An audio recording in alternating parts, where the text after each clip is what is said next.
This is Internet Marketing.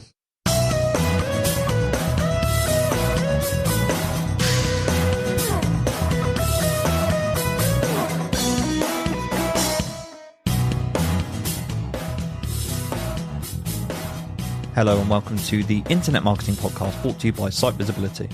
I'm your host, Scott.colenutt, and with me today is Zino Rost van Tonningen, CEO at TyrAds. And we're going to be discussing how programmatic advertising works in a privacy-centric world. Welcome to the podcast, Zino. Awesome. Thank you for having me, Scott. So we were just discussing, just before I press record, about how you ended up where you are today. I'd like to know a little bit about your backstory and how you ended up in Indonesia. Yeah, so it's actually a very interesting story. So I had a company before this in the Netherlands, and that was actually together with my brother. He actually started the company, and when he started the company, I got first hired as a marketing manager, did some AdWords, basically did some lead gen for the company, and then eventually I was like, okay, why is my leads not converting? And then I started doing the sales myself, and from there it just basically grew and grew and grew. And that was in mobile advertising. So that was basically in advertising for mobile apps. And we were basically one of the first agencies to be able to do that. And that company was called App Promoters.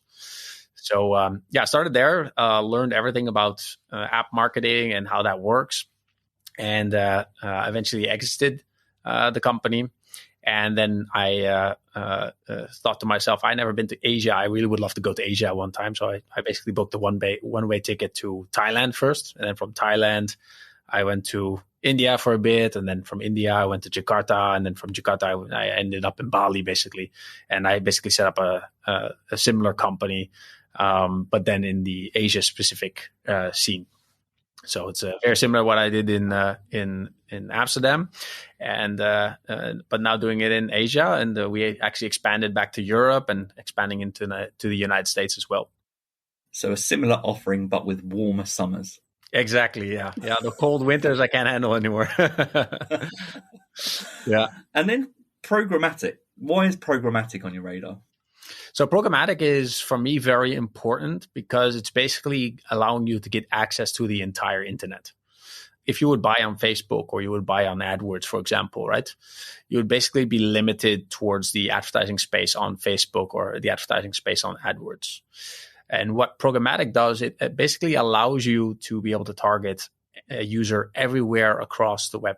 So any website that they use, any app that they use, basically any advertising space that's available is available on programmatic. And that's why it's so interesting for me, because there's no limitations once you know how to make it work. And I see at the moment, as we speak today, are you still working in the app marketing space, or are you strictly working now and moving towards everything programmatic? Yeah, so still working in the advertising space for apps. We actually have a lot of different traffic sources that we use, but one of the main focus points for us is going to be on programmatic advertising and building this out, because that's where the future is going to be for any kind of advertising, in my opinion. Oh, well, you've set that up perfectly, Zino. So why is the future going to be programmatic? I've spoiled it a little bit by, in the intro, referencing that we're going to be talking about privacy-centricity. So I imagine that's where you're headed. Yeah, so it has to do really a lot with the fact that when you're programmatic advertising and you're buying traffic there, you have access to the entire web, right? The only problem is that it's very difficult to be able to target the exact user that you need to be able to target to get the right quality that you're looking for.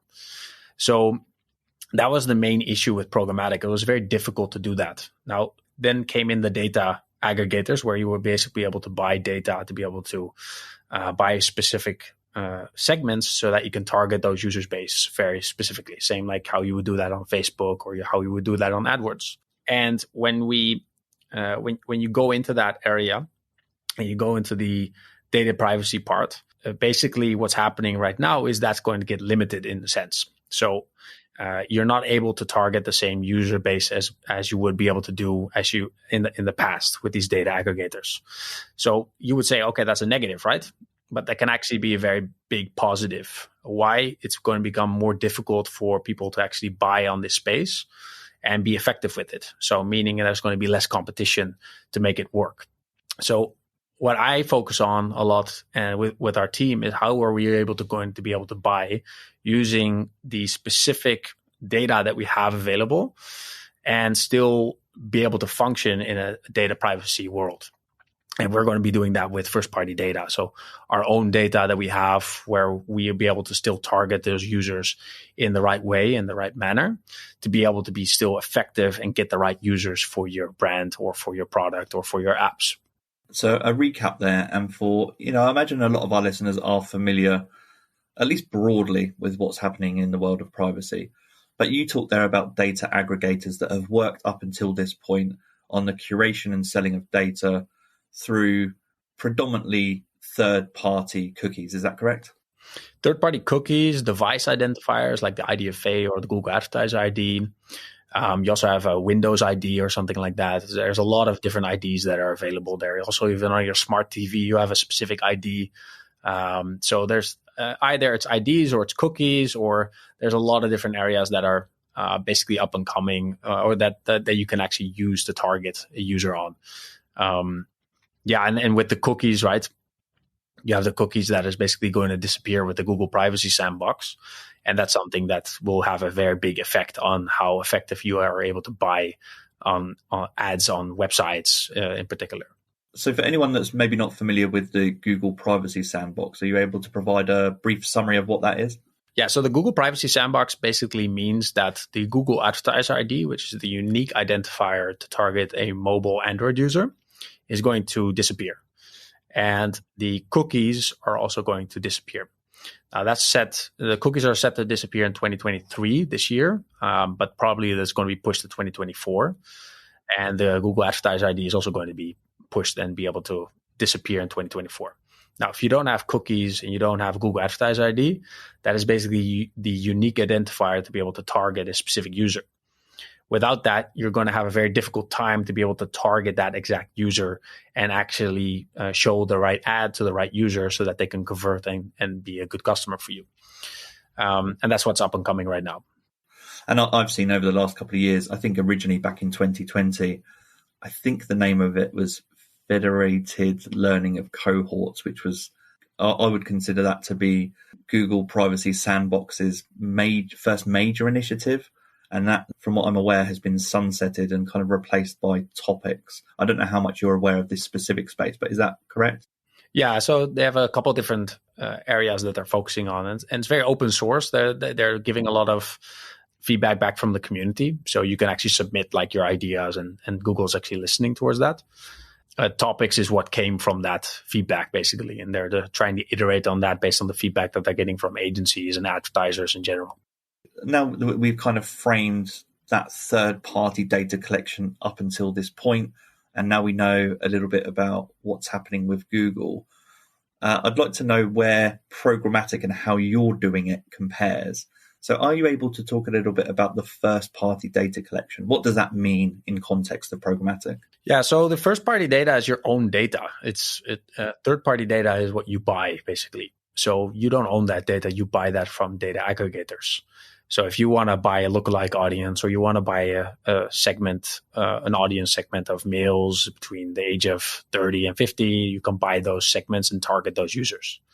First party data, you don't have to buy. That's what you own, what you already know about your users and what you know that already works. And there's initiatives right now in the programmatic sense to be able to use that first party data and be able to match that to retarget those users. That's basically using hashed IDs for the phone numbers and email addresses that you would share between your first-party data and the publisher's first-party data, where the publisher is the one that's showing the ads, basically. So it's quite complicated, but there are multiple initiatives that are coming in that way that's going to allow to be able to target your existing users. Now, from those existing users, you can also start, if you take your first-party data and the first-party data of the traffic sources that you're working with, you can actually still be able to find audiences that are similar to that audience group and be able to target based on that information. And without that first-party data and a good understanding of your own data and what you have and what you own yourself, and you don't get prepared for that, you're basically just going to be able to not target the right users when all these changes happen. And that's where the big opportunity is. If you're able to build on this right now already, you're basically going to be able to buy the ad impressions at a much cheaper price than anybody else is going to be able to do, and for quite a long period of time before people actually catch up on how to do this. So that's why I'm talking about it and why I find it so interesting and why we're already preparing for that and getting ready for that. That's an interesting thing to reflect on. So the price of data capture at this point, before everything starts to roll out in late 2023, 2024 from a Google perspective, you think now's the time to get this implemented because actually it's going to be a cost-saving measure if you work on it now. Is that correct? Yeah, it's just going to be a competitive edge, really, for yourself. If you're able to target still the right users using a hashed ID, then you're going to be able to effectively target in a way, not in the exact same way as it used to be, but still be able to target in a somewhat good way. And you're going to be able to buy those ad impressions at a much cheaper rate because everybody else is just buying without targeting the data. And you're going to be able to target and select that data more. And the CPM should drop a lot when all this happens, which makes it much more effective for you to be able to buy. We spoke and we have spoken about this in context of Google so far and them really leading the way when it comes to privacy-centric initiatives. And, what Google does, the rest of the market typically follows. I'm curious to know just your personal opinion. Why do you think Google is making these changes? It's a competitive edge for them because they have a lot of first-party data. So you're going to be more reliant on Google products after they make these changes. So for Google, it's going to be great. For them, it's wonderful. They have all this data already. They can target whatever they want. They have all the first-party data that they need because they own Chrome, they own Android, and they're going to be able to target the users exactly how they want to target the users without any issues. The issues is going to be for all the parties that are outside of Google and don't have that first-party data. Their targeting capabilities are just going to get slashed into basically maybe 20-25% of what they could do in the past. So it's going to be a hugely competitive edge for Google, but at the same time, you're going to be much more reliant on Google products as well. And from a skills perspective in your company, this last couple of years would have brought about a lot of change. Are you building your own software? Was that software already in place? How have you adapted as an agency to everything we've just discussed there? Yeah, so the first thing that we're adapting on is on our first-party data. So we're actually developing our own apps. So our first app that we've developed is TyrAds. TyrAds is basically a rewards app that your user can earn rewards to be able to play games or do certain actions within the app, etc. And we actually build a lot of first-party data from there. So we get a lot of data for users that we can target, and then we can utilize that data to be able to target those users programmatically. So we are basically developing that first-party data so that we can target those users when those moments come, so that when advertisers need to be able to target those users, we already have the way to do that and to match those users with the right publishers where we can find them. Has it meant a fundamental change? Because you've been involved in app marketing, it brings about a fundamental change in acquisition strategy. Is that fair? Yeah, it's when the IDFA got depreciated, that was already a very big thing in the mobile advertising space. That really made it very difficult for a lot of players. And the same thing is going to happen basically now with Google, but it's going to change everything there because Google, it's basically talking about eliminating the device ID altogether. So there's basically not going to be a Google Advertiser ID anymore. With iOS, when IDFA got depreciated, you still have about 20-25% IDFAs that get enabled and that we can actually target still. But that's basically disappearing with Google. So it's going to change the whole landscape. And it's funny, actually, every year or 2 years, there's a new player that is the main player, and then they disappear after 2 years again. And then it just continuously goes around in the mobile advertising space. If you don't continuously stay on top, you're actually going to be gone and very quickly. It's a very competitive market, and that's also the changes come very, very rapidly. Yeah, I'm really interested in this acquisition part and how you adapted to it. So you built an app to essentially capture a lot of first-party data as an acquisition strategy. I'm assuming that you kind of, I think, implied that you're building other apps as well. Is that correct? Yeah. So we're trying to get as much first-party data as we possibly can, and then we're using programmatically basically to be able to target those users across the web. So our main goal for 2023 and 2024 is basically get a lot of first-party data, then use that first-party data to be able to buy programmatically and across our tier network, what we call it, so that we can effectively get the users across the entire web. And are you seeing this strategy of, I guess, the creation of apps as an acquisition strategy? Are you seeing other big corporations use this strategy as well? Yeah, there actually are some very big corporations that are using this. So ironSource is another big promoter in the advertising space and for apps. They have their own studio with games and basically have a lot of first-party data on that side. You have AppLovin does the same thing as well. So I think anybody that doesn't build their own traffic sources are basically not going to be existing in like 3 or 4 years. It's just going to be too difficult to compete and too difficult to be able to actually play along with the other guys. And what are some of your other favorite examples of first-party data capture? So that could be apps, that could be any kind of creative marketing used to capture that data. What are some of your favorite examples that you've either seen, or feel free to give examples of projects you're proud of that you've worked on for your clients?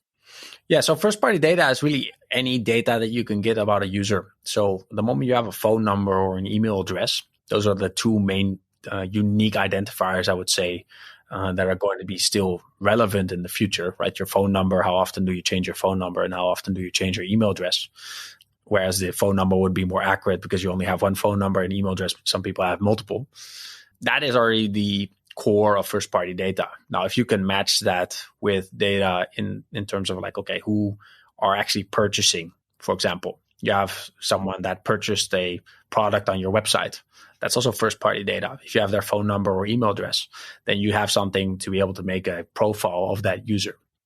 Now, then it's just what other data can you get about that user that can make it more possible for you to get an exact target group of what you want to have, right? Is it a male? Is it a female? What is the age?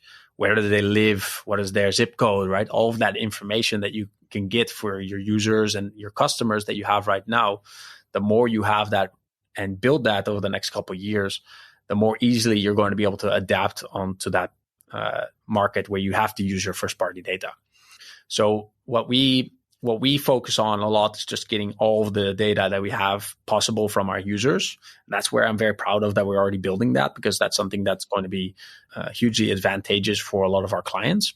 But any of our clients, we also try to push them as much, like, okay, try to get as much data as possible that you can get for your own apps as well, and try to connect that all with your marketing attribution so that you can actually target those users and figure out exactly where they came from as well. So yeah, there's a lot of things that I'm proud of in terms of that side. The main thing I would say, and then what we're most happy with, is the first party data that we're developing for ourselves and leading the way and showing like, okay, this is how you could do it.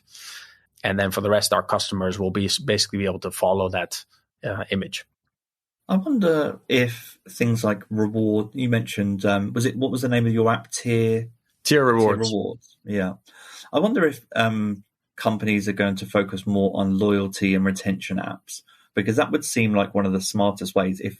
If big companies don't have loyalty or retention schemes at the moment, then producing an app, which, a lot of companies already have for loyalty and retention, is one of the easiest ways in which you can capture some of that first party data for phone numbers, email addresses, that core data that you need. I'm curious to know whether you've seen, like, over this last few years, and whether you think into 2023, 2024, loyalty schemes and retention apps or rewards apps are actually going to see a boom of some sort. I think it's going to be a major traffic source in the future, as it is something that users are very keen to give away information because they get some kind of reward back for it. So it's very easy to collect any kind of data that you want to have, right? It's male, female, the age, any other information that you want. If you give them a reward for that and there's a transaction basically for that, they're very keen to do that. Actually, here in Indonesia, you have a Dutch word that they use is gratis, right? It's like a free. And they do a lot of that kind of stuff here, and it works really, really well. It's they get a huge, like every big brand has their own kind of loyalty program or anything in that area, and they're getting a huge amount of data from that side, and that's all their first party data that we see is being used very effectively here. I'm also thinking about skills here. So for you to adapt in that way, were you already building apps as an agency prior to the news of a cookieless world and the emergence of a cookieless world? Was that something you were already doing? We were more focused on our own technology to automate a lot of the marketing channels. That was really more of our focus when these things came into fruition, and we saw that Google's Privacy Sandbox was starting to get incorporated. And when it was announced, that's when we really went on to a high gear to be able to build this out. Because when we saw that, it was like, okay, only first party data providers are going to be able to actually still work in this ecosystem, and without it, you're basically not going to exist. So it was a matter of existence, really. If we don't do it now, then we're going to have a very difficult time when this comes. What were the maybe specific skills that some of you recall, maybe your team asking about or talking about, new skills that maybe even yourself you had to learn over this last couple of years? Actually being able to look into data and how the tech side works, like databases and how that all gets structured, SQL, these kind of areas, these kind of skills are really required. For programmatic itself, I would say that's really a skill, and it takes a lot of time to really master that, because programmatic is not as easy as a Google Ads campaign or a Facebook campaign, right? If you set up a Google Ads campaign, it's almost done for you, basically. That's how simple they've made it. The only thing that would be difficult is the keyword research on that side, right? And the ad creatives that you use. It's the same thing for Facebook. Their data that they have available is so vast that you can actually be able to target the right user group very easily. And you just need to focus on the right creative and the right messaging there. With programmatic, it's very different. There you have to really select the data. You have to set it up correctly. You have to do a lot of experimentations. I think for a client on average, we have maybe 120, 130 different variations when we start a campaign, on all kinds of different subsets and things that we test out on, just to make sure that we can actually get the right users for them with the right data sets. Yeah, I would say the programmatic side and learning that side and really mastering that side, that was really a skill set that is very valuable. And for anybody that is interested in building their own brand and building their own skill sets, programmatic advertising is going to be a very valuable skill set in the future. Yeah, I've seen this argument that when it comes to a cookieless world, perhaps that makes life more difficult for marketing analysts and data-driven oriented marketers. And, I kind of agree and disagree. I really think it comes down to the individual and how well they can adapt. But I actually think what you've just said there about programmatic, for data-driven marketers, marketing analysts, people that like to experiment and crunch data and analyze data, programmatic is perhaps a good discipline to learn. There's a lot of transferability in the skills. Would you say that's fair?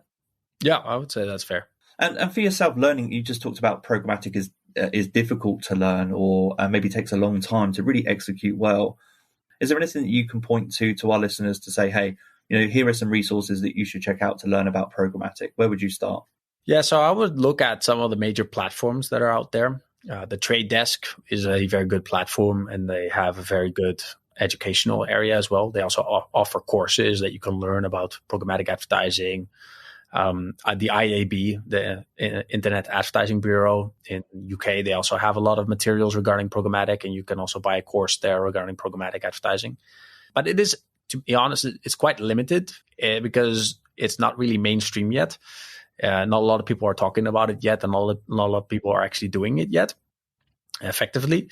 So there's limited amount of materials available there. And the main thing I would say with programmatic advertising is that if you start, for example, on the Trade Desk, right, and you want to get activated there, you can spend $10,000 very easily and then not have any results, not have not anything to be able to showcase like, oh, okay, we got this. Because it's not only just activating the campaign, it's really using the data and connecting that data to be able to target precise audience groups. And without that knowledge of how to use data and how to use programmatic as a connection with those two, it's very difficult for you to be able to be effectively buying on these platforms. So we have a lot of clients that say like, oh, we tried programmatic, but it wasn't successful. And then the question always is like, okay, how did you do that? Did you use data? What data did you use? How did you implement the data? It's a lot of different branches that are related towards that to make a good campaign successful. And without understanding each of those branches, you're not going to be effective on programmatic. And that's the difficult part of it. And that's why if you get used to it now, right, then you really understand what you need to do there. You can be, it's a very valuable skill set to have in the future. And we've made programmatic seem like an absolute no-brainer in this episode, but I know there are some difficulties, or there are going to be some obstacles with people that are approaching programmatic for the first time.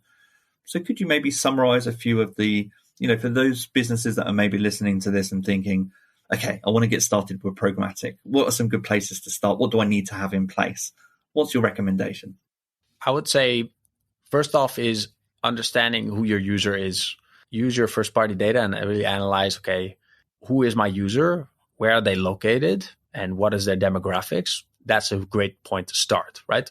If you know that your user groups are that are the most active users, right? Or the best customers that you can get are females ranging between the age of 30, 35, and are located in the United States.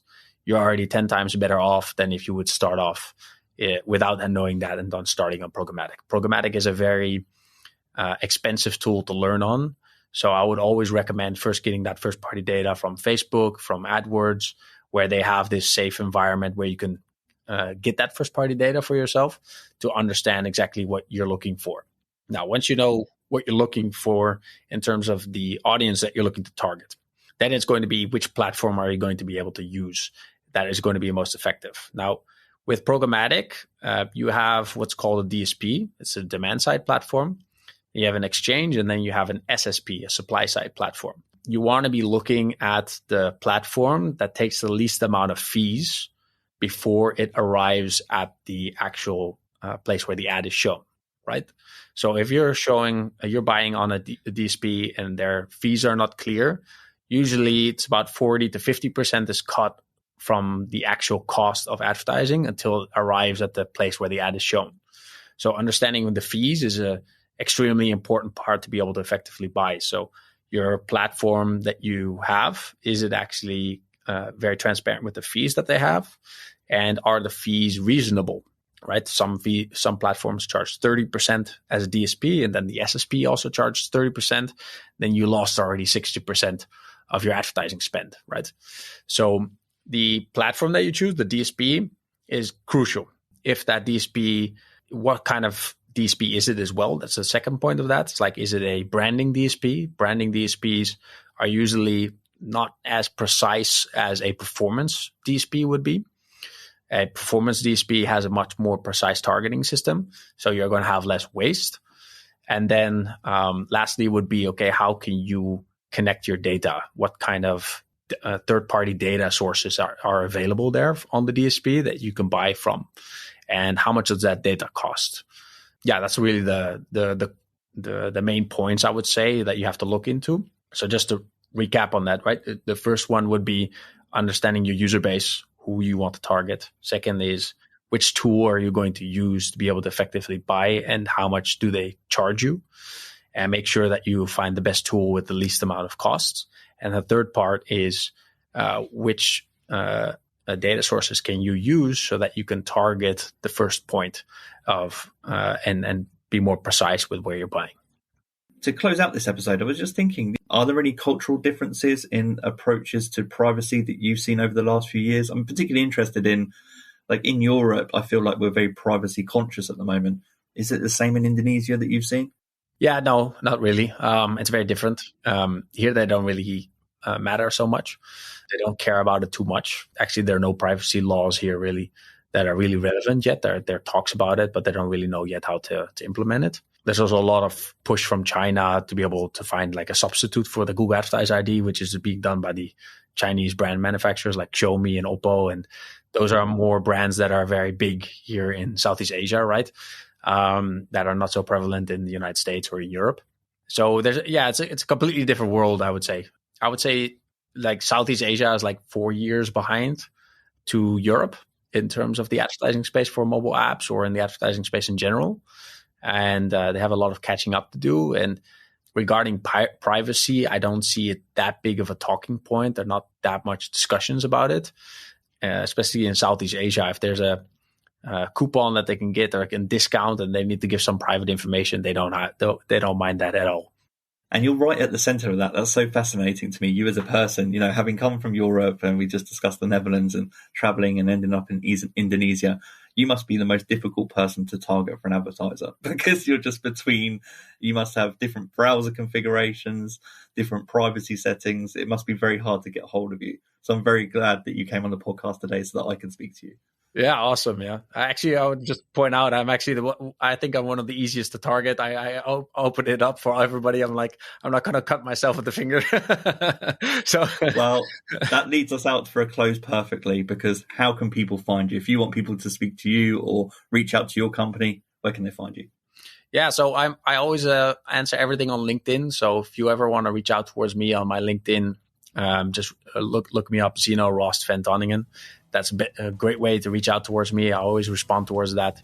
And otherwise, going to our website, www.tyrads.com, TYRADS.com.